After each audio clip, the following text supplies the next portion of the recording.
છે પદ્માની. પદ્મા અને વીર માંગડાવાળો. વીર માંગડાવાળો અને પદ્મા. પદ્મા ઈ વાણિયણ. ખરું કે? બોલવી.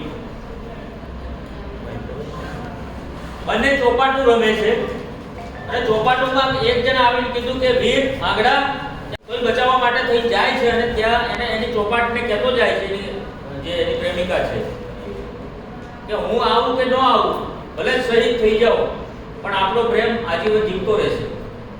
અને વીર માંગડાવાળો ઘોડા ઉપર બે ભાગડતા ધમા ધમા ધમા ધમા ધમા ધમા ધમા કરતો એ ઉપડે અને ગાયોના ધણને વાળતો વાળતો શહીદ થઈ જાય.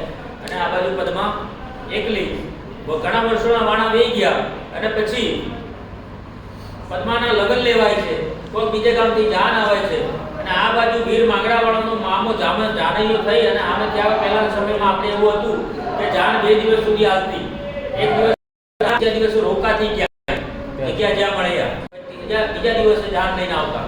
એમાં રસ્તામાં વડલો આવ્યો, વડલાની હેઠે જાન રોકાણી એમ કહેવાય કે બરોબર બાર કોણ મામાએ બૂમ પાડી એને કીધું મામા મને ન ઓળખ્યો, હું વીર માંગડાવાળો. મામા મારો જીવ હજી ગતે થયો નથી.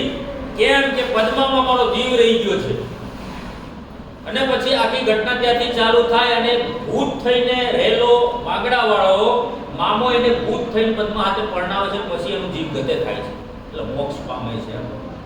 એટલે એ આખી વાતને લઈને અત્યારે કોકના હાથમાં આવી ગયું એટલે એને ગાવાનું ચાલુ કરી દીધું કે પદ્મા પદ્મા પદ્મા